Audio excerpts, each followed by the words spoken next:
talking to the director of the movie The Personal History of David Copperfield, Armando Iannucci. Okay. The movie is planned to come to German cinemas around September. How has the corona situation influenced the start of your movie?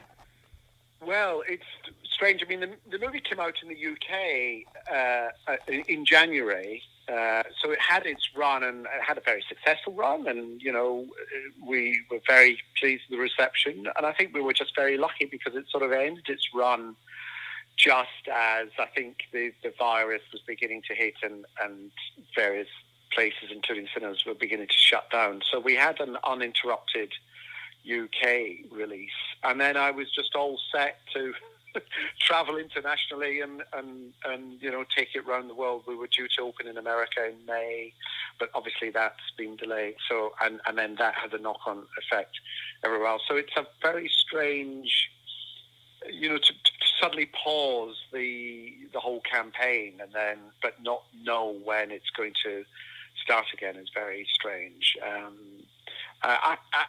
And even whether we'll end up in cinemas. I mean, that's the big question at the moment as to whether movie theatres are going to open up anytime soon. The one thing I'm sure of is I don't want people to go to the cinema until it's really safe. I would be very nervous of trying to release it too early to try and encourage people out. If it's not medically safe, then, you know, as all the politicians are saying, I prefer to be guided by the science. Yeah, but do you think there could be options like Amazon or Netflix, like a streaming service? That may very well be, and we'd be interested to see what the American approach is going to be. That may well be the case, and you know, much as I love the live cinema experience, and much as I've resisted in all my films for them to go straight to like an Amazon or a Netflix, I've always wanted them to be released in the theatre. If that's the only way people can see the film, then that's the only way people can see it. And actually, it's sort of, we were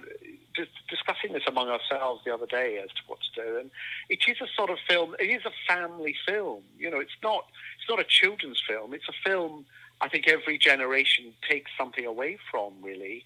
And it's an optimistic film. So, you know, at this time, it is a film I think would connect with people if they were watching it at home. Obviously, we would like it to, if possible, get a cinema release, but, you know, nobody has the answer to that yet, so I'm happy to wait and see what happens. Yeah, it is such a strange time. I was fortunate enough to see it online, that I got an online link, and the PR lady asked me what I thought of it, and my response was that I found it strange and endearing and lovely at the same time. I really enjoyed it. Yes, it's sort of, I mean, rather like book, and I'm not expecting people to know anything about the book or Dickens or any of that. It's there as an entertainment. It's there as, you know, this person coming on and just taking you through his life with all its ups and downs and its hardships and yet its friendships and just trying to work out who he is. And it's all about status anxiety in a strange way, because it's all about someone who spends all his time worrying whether he fits in and whether he's the right fit and what his friends make of him and what people around him at work make of him. You know, it's a very contemporary kind of story, even though it's set in London in 1840. It strikes a very, and we found actually at screenings that it's the younger audience seems to gets the greatest, most surprising response from it as well. You know, that it connects with them. So do you think this human condition that you portray, and it's a costume drama, but do you think this is why it's relevant in a modern world? Well, yes. I mean, you see, it's all about, as I say, not just these psychological anxieties that people go through, but it's also about wealth and poverty and debt and the rich and the poor living side by side. And in the film, there is a major economic crisis in a way that leaves lots of people without any money and income. And so it's strangely, it kind of connects with how I think with the state of anxiety people are having today. And its ultimate, I wouldn't say message, but the lesson that David learns is that you value yourself by the kind of friendships you have and the people who love you, and that's much more valuable than sort of material goods and creativity. It's all about a writer beginning to work out that, defining himself by the fact that he can write. So it's about imagination and how that kind of helps us see into the lives and minds of other people, connects with other people. Why did you want to do this movie? What was your inspiration? Dickens himself as a writer has always been a huge inspiration, right from my childhood. I've always liked the way that he's unafraid to look at the big picture, state of the nation, government, wealth, poverty, the law, education, huge, big subjects, and yet at the same time always humanizing them, always centering them around very, very human, frail, fragile figures. And also he's very, very funny, and that's the thing that we forget about Dickens. I think we have an image of Dickens as being very bleak and full of fog and crime and darkness and so on, but actually he's very funny. And what I also like about him is that he's not afraid to deal with these difficult subjects, but at the same time he's very popular. He was the most famous writer in the world at the time. Mm-hmm. Even by the age of about 26, 27, he was internationally, he was like the world's biggest celebrity. But he used that platform to actually talk about slightly unpalatable things like child labor in factories and infant mortality and health and inequality. Very uncomfortable subjects, I think, for lots of politicians at the time. But he was able to use that kind of mass popularity to stick to kind of quite important messages. So that for me has always been the inspiration. The book itself, in terms of David Copperfield, when I reread it about 10 years ago, I was struck, as I say, by how contemporary it felt, how modern it felt. It didn't feel like it was a Victorian novel. It felt like it was a novel because it's seen through all the way through it. It's seen through this person's eyes. So, it opens with David as a baby, having been born, just looking at shapes and words and faces and smells and trying to work out what it all means, which is a very modern experimental approach, I think, to storytelling. So for those reasons, I thought, and strangely enough, although it's been adapted for television many times, it's not a film that's been, it's not been turned into a film that often, because it is a huge book. It is, 800 pages long, so it's quite a challenge. But it just spoke to me. It spoke to me in all sorts of levels as I was rereading it. And I just knew I wanted to make it as a film. And after my previous film, The Death of Stalin, which was the first time that I'd done a period piece and based on historical actions, so I learned a lot about, locations, costume, makeup. Up till then, I'd done lots of contemporary work. So just gaining the experience of being able to go into the past and recreate the past, but in a kind of contemporary way, and acquire the amazing crew around me, the director of photography, the composer, the lighting, the costume, the makeup. As soon as we finished The Death of Stalin, I went around the mall and said, David Copperfield's next. Let's do that. Do you want to join me? They all said yes. So thankfully we were able to kind of more or less straight away start up on the next one. It's so funny because to this day, one of my favorite movies is Great Expectations, the reinvention of it. Right, yes. I love it. It's like I could watch it over and over again. So the stories, Dickens' stories are so contemporary. They're so kind of timeless in a way, really. Yeah. We were wondering, the film looked a little bit like a play. What was your intention in terms of theatrical production? Well, in that, David becomes a writer and becomes world famous. So we thought if he comes out and tells his story, and then I rather liked, you're referring to things like there's various transitions from one location to another that happen almost like physically. You're in one place and then the walls just fall away and then you're in the next. I kind of wanted to do that because what I didn't want to do was start overloading it with CGI special effects, because I think people unless they're utterly amazing, I think people are used to them so that they don't feel magical anymore. And I wanted there to be a kind of magic in the storytelling. And I thought the only way to do that was to try and do it physically, so that people wonder, oh, how did they do that? Yeah. 1 minute we're there, next minute we're there, but there wasn't any computer trickery there. How did that happen? And we went to great lengths to make it work physically. There is a scene near the end where they're in a room that's rattling in a storm in London, and then the walls blow away and you're down by the beach in another part of Britain where the storm is. And we did that by just building the room on a cliff top wow. down by the beach, so that we literally blew the elements away. And we were like, well, it's elements like that. I think particularly younger audiences are so used to the CGI of the Marvel movies, which I love, and the Harry Potter films. And so I wanted them to get something that they could talk about afterwards. But how did they do that? The way they did this and that. The way that I think when you go to a very magical live theatre performance, you want to talk about the staging of it, the stagecraft, really. As someone with Hispanic background myself, I truly appreciated the diversity in this movie. And I have heard you talk about this before, but still I want to ask you, this is a colorblind casting that we normally don't witness in costume dramas. Why was this so important to you? Well, first of all, as I say, this is a contemporary story, even though it's set in 1840. So I wanted to do that thing of, yes, we may be in the past, but actually we're sort of in the present, as in the people on the screen are in their present. They don't feel they're in the past. They're talking and acting and moving like they're in the present day. But also, I wanted what we were watching on the screen reflect today. And also just the very, very fundamental thing of, when I knew I wanted to make the film, I thought, who's going to play David Copperfield? And the only person I could think of was Dev Patel. He was my number one and my only choice. Why was that?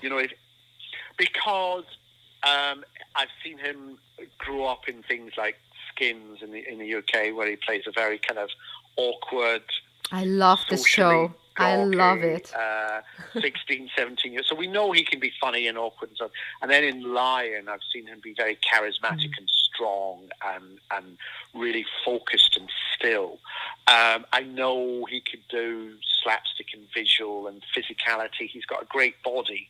It's long and gangly, and he can make his limbs just hit bits of furniture and roofs without thinking, and he's in the film from start to finish. He's in every scene, and he has to do drama, comedy, love, slapstick, pathos, the whole thing. And I just thought, he's David Copperfield. I couldn't think of anyone else. And therefore you start asking yourself, so do we rewrite it so he's from an Indian family and all? And I just thought, no, I think the fact that I just went for the person who I thought best inhabited the spirit of the role, I think should then determine how I choose the rest of the cast. I love this. And well, I'm glad. And it's a sort of question that comes up before people have seen the film and then goes away after people have seen the film, because people leave the cinema thinking everyone was the best person for the part. So that's how, and I hope, because especially in the UK we have such a industry of making costume drama, I hope it means that casting directors and producers are drawing from 100% of the talent available, rather than a kind of a smaller percentage. There are so many great actors out there, especially in the last 10, 15 years, have been coming out of drama school and fantastic actors. And I don't want to read any more stories of how they had to go to like America to get a good role.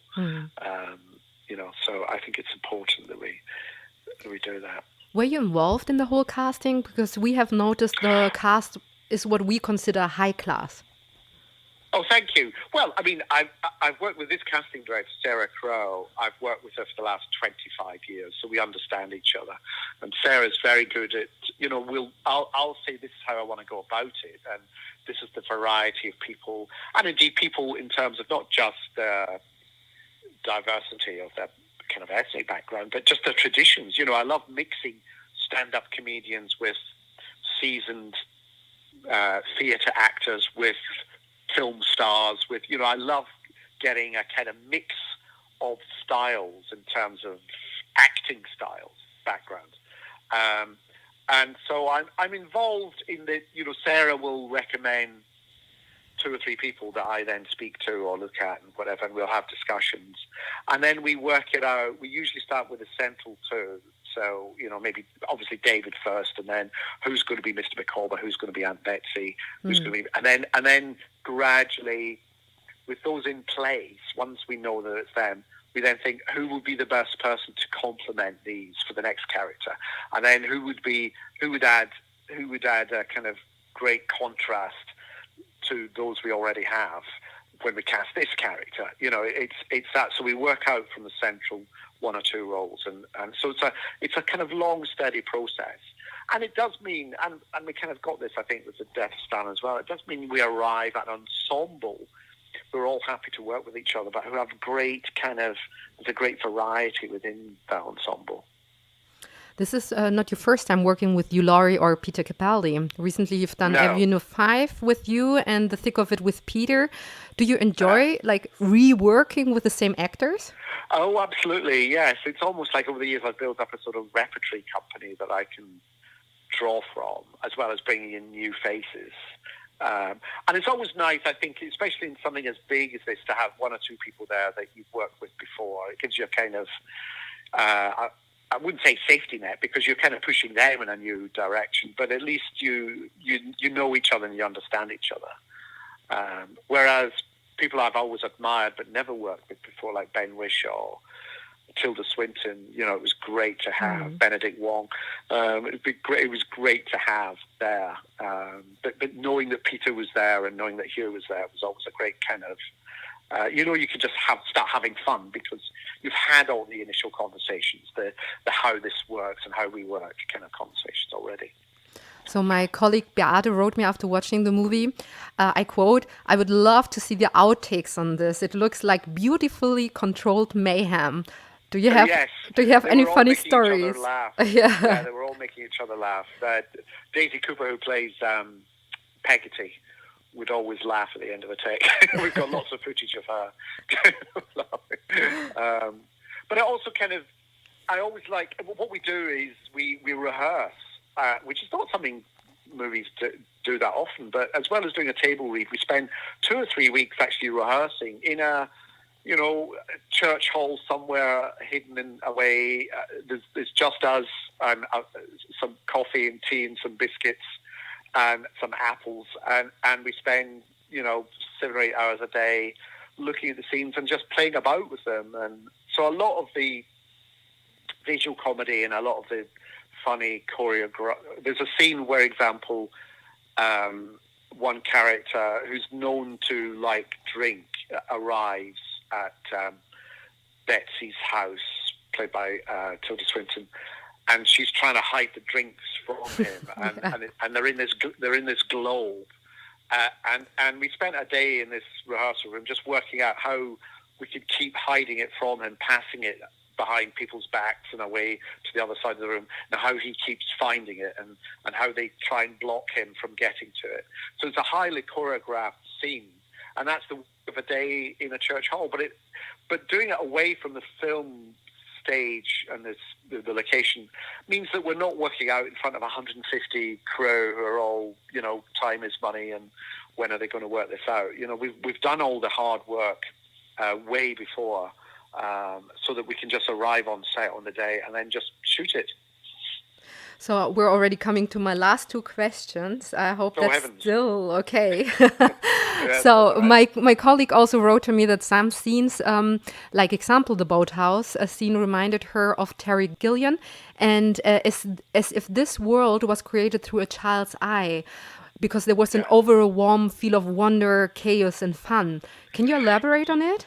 Yes, well, as I say, the book opens like that. It's written through a child's perspective, and then it turns into this thing about memory and how your memory plays tricks on you, and you go back to a place that you grew up in, and suddenly it's half the size you remembered it. which we do in the film. David, as a young boy in the boathouse, thinks it's this wonderful magic place. Then when he goes back to it as a 20-year-old, he's banging his head against the wall. It's tiny, it's smelly, it's dingy. It's not how he remembered it at all. But you're right. I mean, I'm a great fan of Terry Gilliam, and I remembered his children's film, Time Bandits. That was full of these. He's another one who does the physical effect rather than the computer effect. And I think kids love that. They find that much more wonderful than the same old CGI that can do anything.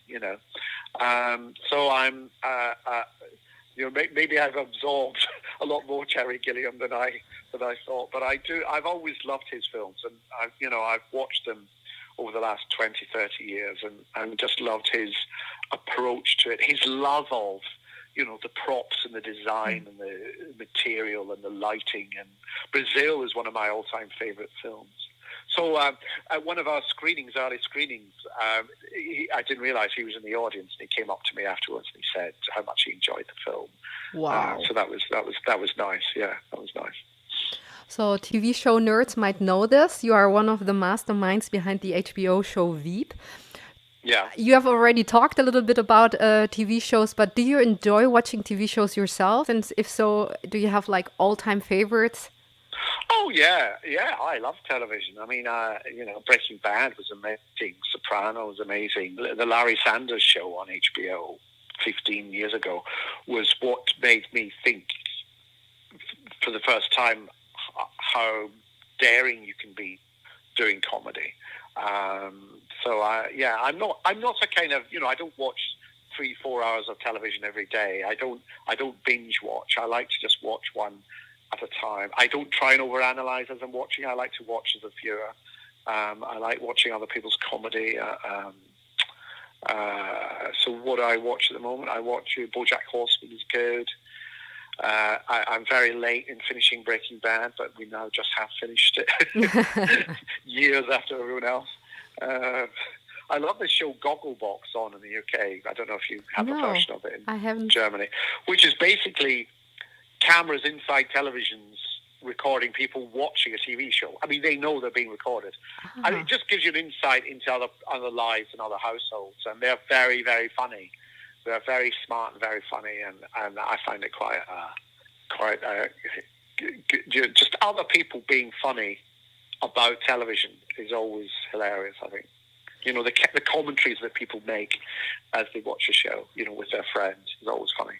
Well, I understand that you would have an interest in it because obviously you make your movies and TV shows for people to watch.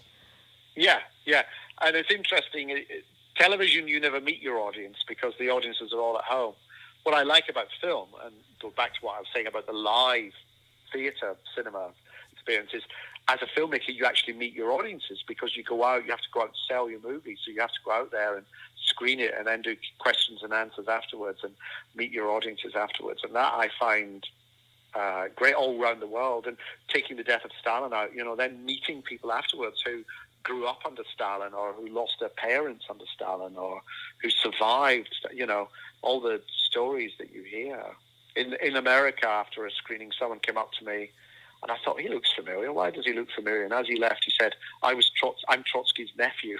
Wow. Okay. And I thought, okay. And that's great. That's what you get when you make movies. You see, you meet your audience in a way that you don't when you're doing a TV show. Well, thank you so much for your time. I would love to ask about future plans, but it seems like such a stupid question to ask because we just don't know right now, right? I'll let you know when the future happens. Yeah, but I hope that everything's going to work out and that the German audience will be seeing the movie in September. It's a lovely movie. I really appreciate your reinventing it almost. Yeah. Thank you very much.